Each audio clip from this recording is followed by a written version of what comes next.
Hello, everyone. Thank you so much for tuning in again to Women in Leadership with Baltimore Core. My name is Selena Alexander. I will be your host today.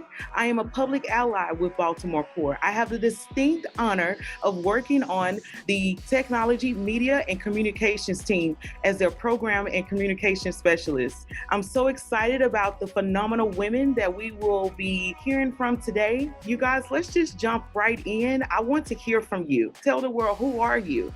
Tell me, what are you doing right now with Baltimore Core? I can kick us off. So my name is Danae Vassal. I am the manager of training and curriculum design here at Baltimore Core. So in my role, I just get to create educational resources, programs, sessions, whatever you name it, just to educate our staff, our network members, and our program participants. Hi, I'm Adisha Brandy. I'm the Deputy Director of Finance and Operations, and super excited to be here on this panel. Hi, my name is Afia Caruso. I am the Deputy Director of Technology here at Baltimore Core. Hi, everybody. My name is Karen McFarland. I am the VP of Programs and Administration here at Baltimore Core, and I get to run all of our internal operations, programmings. So I get to work with these amazing women on this call. Hey, y'all. I'm Brooke Logan Williams. I'm one of the senior partnerships managers on our partnerships team. And probably, as you can guess, I do a lot of interfacing with the organizations that we bring in for our placement programs. I'm Jennifer Clark, the Deputy Director of Social Innovation and Entrepreneurship. My name is Sarah Fleming. I'm one of the vice presidents at Baltimore Core, and I work on a lot of our national partnerships and national expansion work. Hi, I'm Ebony Yehuda. I'm the Director of Technology, Media, and Communications here at Baltimore Core. I'm excited to be on the panel with these women.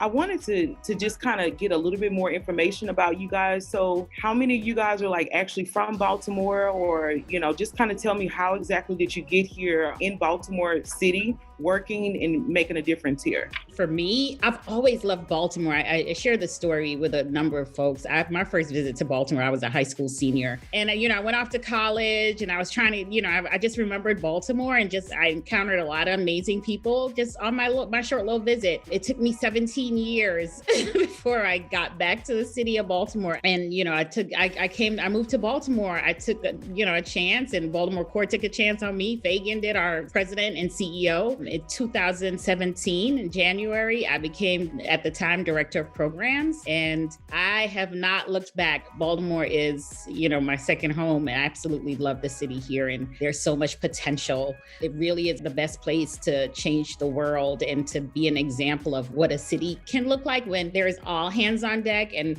at the grassroots level, people are doing work and really advancing the city and our values around equity and racial justice. I just love it here. I'm glad I get to come and work with all these amazing women. I'm actually originally from Baltimore County, and if anybody knows about the area, that there's kind of like a city center, and then all around the city are different counties. And so I'm actually from Northwest Baltimore County. And about 6 years ago, we moved into the city from the county. That was around the time when I was actually changing my career. And that's actually how I came into Baltimore Core's network. I applied for Baltimore Core Fellowship. And so being from Baltimore, the Baltimore area in general, I was already familiar with the city, but actually being a resident, having neighbors, experiencing some of the things that come up on, a voting ballot, and actually being able to chime in because I'm now a city resident. But I think was kind of life-changing for my work, me being able to understand the communities that we're impacting. Since being with Baltimore Core, again, coming in through the fellowship, I was given the opportunity to join the team, and I came in as a communications associate, and I've worked my way up since then. How did you actually get into the nonprofit sector? What is something that is actually kind of keeping you here and motivating you? So I was actually working in corporate America as a personal banker during undergrad, and my older brother, he had relocated to Washington, D.C. and was working for the AIDS Partnership of D.C. and had shared an opportunity with me to enroll in a fellowship within a nonprofit organization called CONCAN, which stands for Connecticut Coalition of Achievement Now. That was closing the achievement gap in the state of Connecticut with Black and Brown students and their wealthier peers. And so I applied for the fellowship, got it. It's about 8 or 9 years ago. And after I really got into the nonprofit sector and understood like my talents could actually impact the world, it changed my whole trajectory in terms of my employment. I have never looked back to corporate. I've worked in the nonprofit sector for almost the last 10 years, and I don't intend to ever go back to the private or corporate sector ever again. I see the fruits of my labor in everyone that I supported over the years. And so it's so near and dear to me. And I can't imagine working for a check without seeing the individuals that are being impacted. So I'm so appreciative to just be in this new environment and supporting Baltimore Core and all the great work that's happening in Baltimore City. So when I got to college, I was dead set on being a lawyer. First generation college student, and I came in with 3 ideas. I was like, you can be an engineer, and I don't like math, but go Poly. I'm a Baltimore native too. You can be a doctor. I don't like blood. So I was like, that's a no-go. And I was like, you can be a lawyer. And I knew that I always wanted to figure out a way to impact folks. On my way to figuring that out, in the midst of college, I ended up working for a nonprofit who was serving juveniles charged as adults, and went to a pretty neat conference as well, a public policy and leadership conference, where I realized very quickly that I could make that impact and not necessarily have to be in the courtroom. I jumped into nonprofits because it gave me the space to be. It gave me the space to do impact work. It gave me the space to jump up and down. It gave me the space to be passionate, to wear big hair, to do what I love, and to really be with people and to care for folks that look like me, that are from the city, and that come on in, and we welcome them and make them feel at home as well. I feel like it gave me the space to find me, kind of like what Adisha was saying. Let's just say I never got bored. I know, like for me, myself growing up, I thought that for a woman to be in leadership, she had to be like in corporate America. But you guys are kind of telling me now that being in the nonprofit sector is where you can actually kind of spread your wings and just kind of be who you actually are. Well, I want to actually hear, what is Baltimore City needing? Just thinking about the current climate, also thinking about the fact that I'm a mother of a high schooler, go Western Doves. What I find is that the lack of interaction, physical interaction, is actually like really impacting these young people. Really thinking about the mental health of our young people, and then in general, the mental health of the Baltimore community is very important, because like we know that there's, issue with food, there's issue with employment, but when it comes to the fact that, the school system says, hey, here's the solution, virtual, and then as a parent, you sit and watch what that solution produces. And I know that there are probably lots of organizations that are working a plan to address some of that, but I think that is still an issue that should be on the table.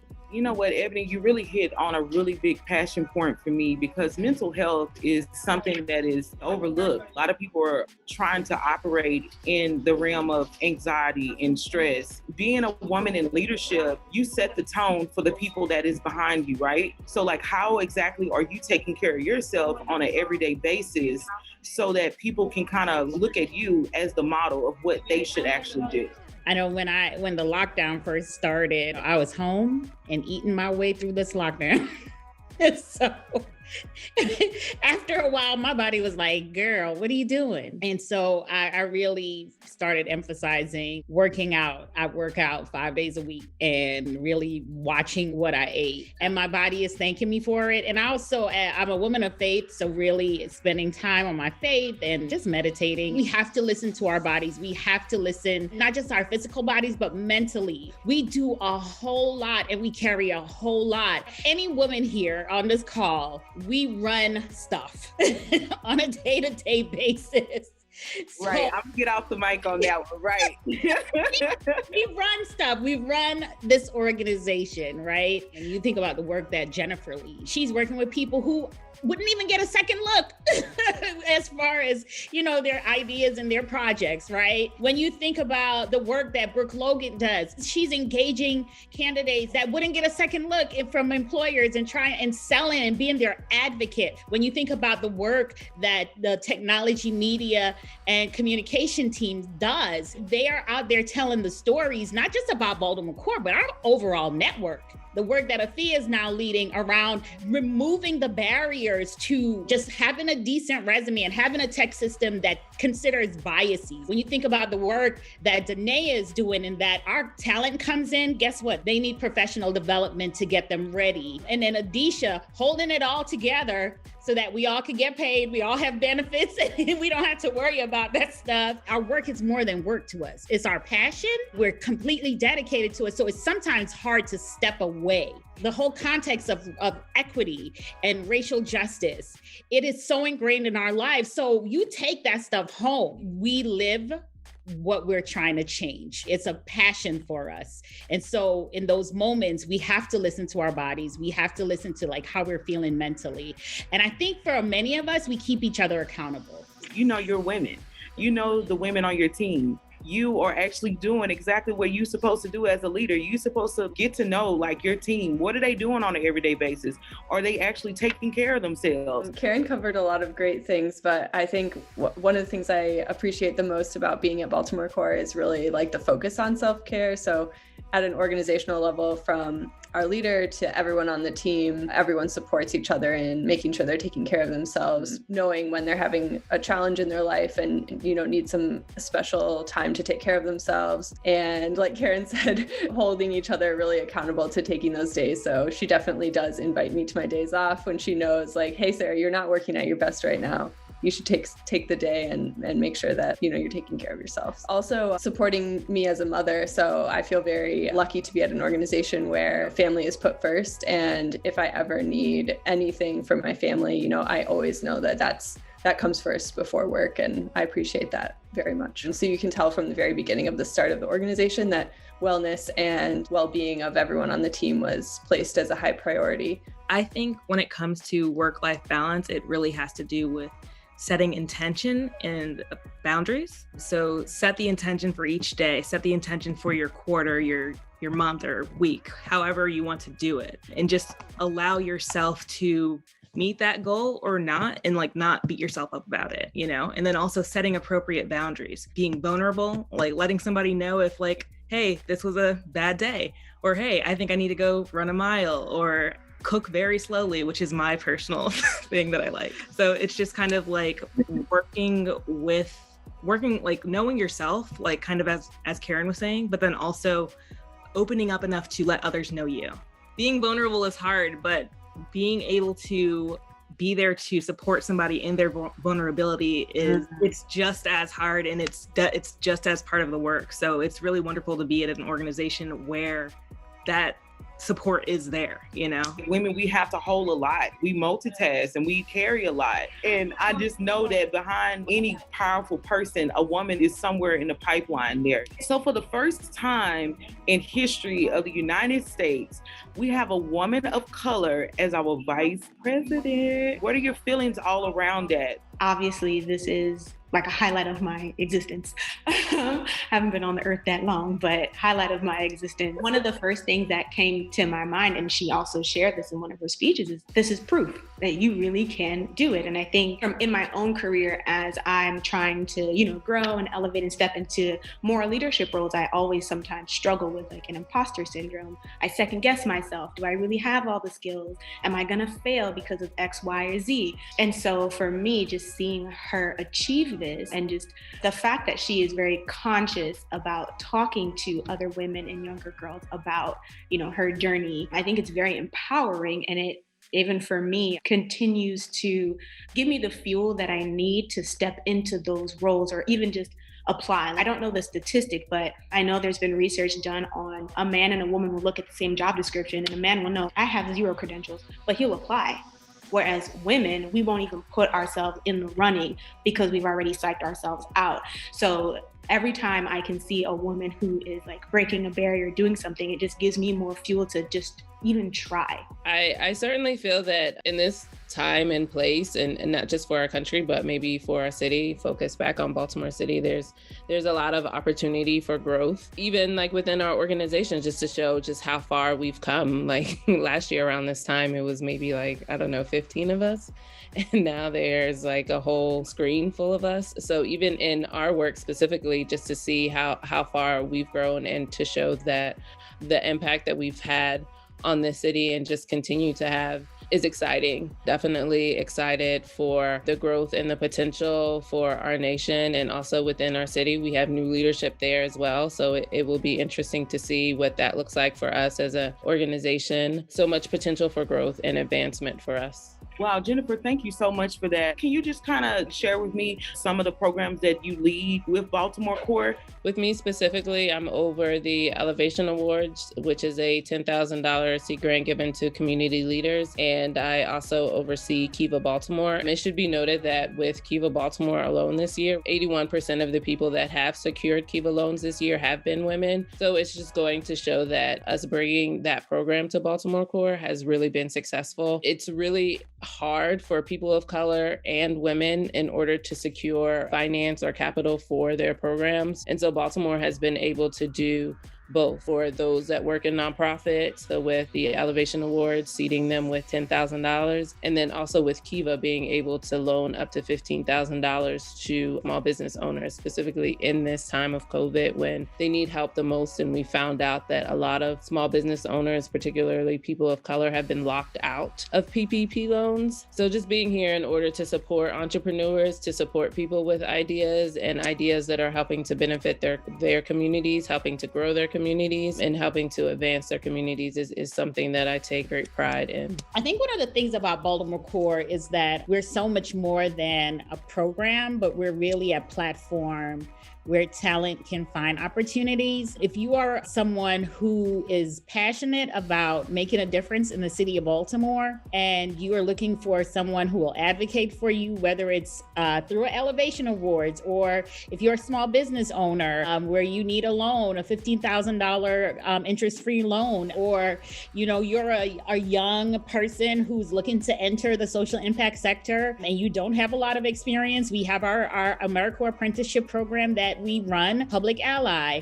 We still have the fellowship, but it's connected to our Place for Purpose initiative. We have trainings, and we have ways that we connect the city with technical corporate volunteers. We're part of the partnership that Sarah oversees with the Baltimore Health Corps. So, that's kind of where we are in changing how we talk about the organization. We really are a network with various platforms that people can engage. I am actually representing one of the programs that we have to offer here, which is Public Allies. Public Allies is giving me the opportunity to sharpen my leadership skills. This panel I have organized and brought these great women together. They have given me the opportunity to do that. Could one of you guys just kind of talk about what has been your experience with finance and, how are you operating in that role at Baltimore Core? It tends to be a more male-dominated role and position or space. But over the years, I've seen and met a lot of amazing women who have become my mentors and have really just found a great footing in the space, and really learning that we have just as much information and insight and strategy to be able to grow a business and grow and secure and develop financial practices that will help an organization reach leaps and bounds. And so for women or anyone that's listening that's interested to kind of get into the finance space, be certainly confident in yourself and your abilities, and also find some great mentors, other women of color that have been in the space for years and have a lot of knowledge, especially in the nonprofit sector. There's a lot of information that can be found through fellowships and internships. And that's how I really got my start. I started out as a fellow, a finance fellow 10 years ago, and here I am. So if I can't say anything else, I would say certainly get yourself in a place where you can be mentored. You can really learn a lot from just working under a VP or a CFO during your time. And then you can just go from there and just continue to believe in yourself and your abilities. Step strong, step with who you are as an actual person.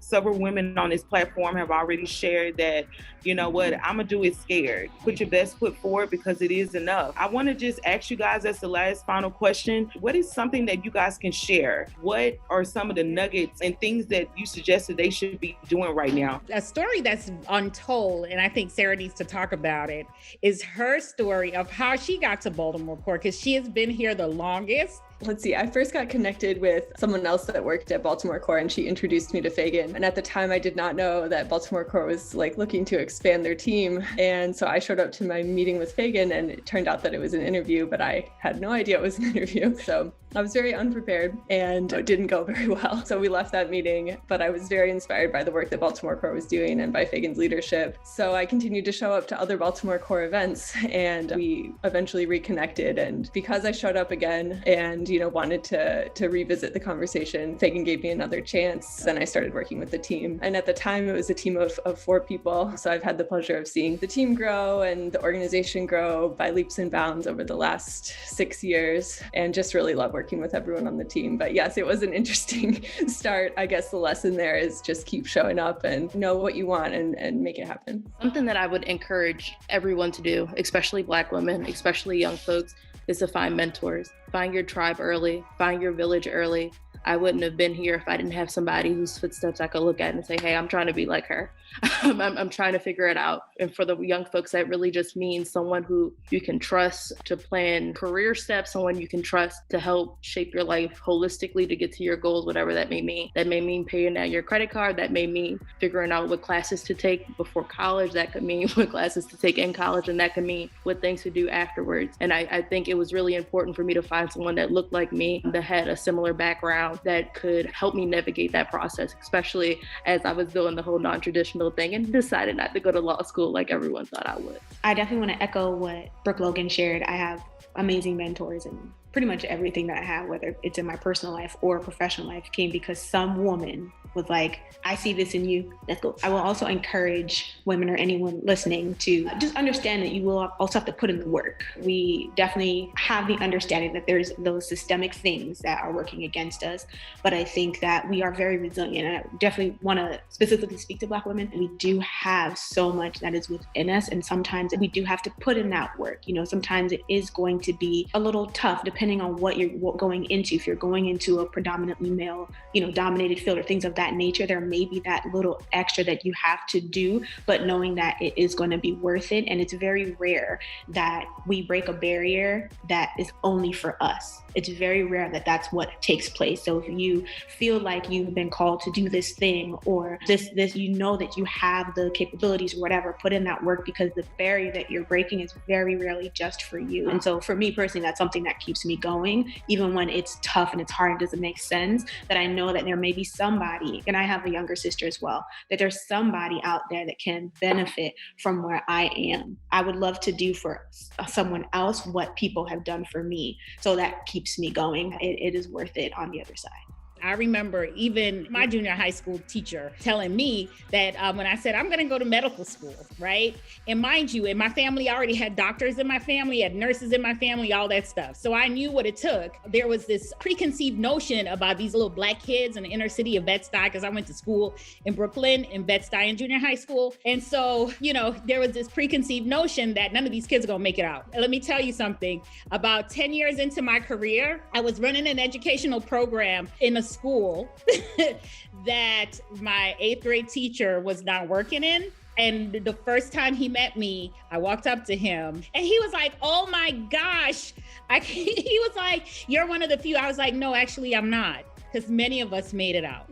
And that's why there's such an importance of advancing and changing the narrative for Black and Brown and Indigenous families and kids. That experience is not a one-off for many women of color, for many African-American women. And so if you see a young Black person, a young brown person, a young person of color, speak life over them. That is so important. Sometimes when we're looking for our path career-wise, or trying to kind of line our lives up a little bit more with our passion, it's not as hard as we actually sometimes make it. Sometimes, the individuals that you're looking to for that support, maybe that's not actually what their purpose is in that conversation. Sometimes you're saying, okay, well, I don't like this job. Let me move to the next one. And the person that you're confiding in says, well, hold on, you're making lots of money. You have all of your benefits. This is like right around the corner from your house. Like, it doesn't make sense to change your career, or it doesn't make sense to quit your job. And before coming to Baltimore Core, I thought that the experience that I was kind of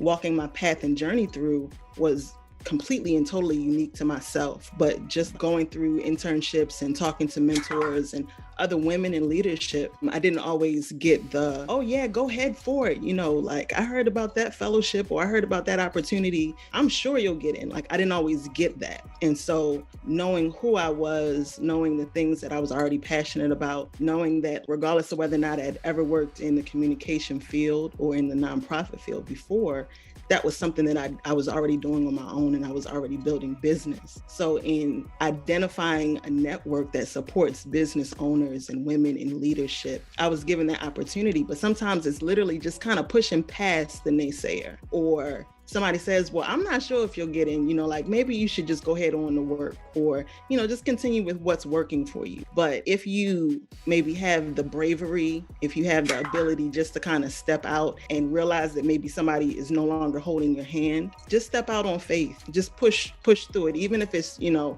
unpaid internship, just go taste the water, see if the thing that's on the inside is really calling you. And if it is, then have the faith to see what other opportunities there are out there. Because one thing I'll say about Baltimore Core is I've never been in a work atmosphere like Baltimore Core. I've never felt as supported as I do. And if you just take a moment and look at this panel, I've never sat amongst so many women in leadership. I've never been in a corporate setting where Black and brown individuals are just like, like, hey, like everybody got their press and curl, got their comb to the side with the curl on the side, like all of that. But to come in and not only see other women with their locks and people with their fros and untamed and don't care, or, even our CEO rocking the Frederick Douglass fro, having that sort of empowerment to like Karen says, I want you to show up as your true and authentic self, come to work with as your best self. I'm able to do that when I'm able to also look in the mirror and know that I'm showing up physically as my best self, as well as mentally and, mission aligned and all of that. So if you're looking to change your career from corporate to nonprofit, or you're trying to enter into the social sector, it's not too late to change. Really listen to your heart. And if you would desire to move into a field that has a little bit more impact on our community, there are opportunities. And you can start by visiting baltimorecore.org. Ladies, I think that we're going to call it a day. This is the moment where women are really actually operating in leadership. Feel free to just contact us at baltimorecore.org, and we'll definitely get you connected with these fine women. Thank you so much for tuning in again. I am your host, Selena Alexander, public ally with Baltimore Core. Stay tuned. We'll see you again. Bye.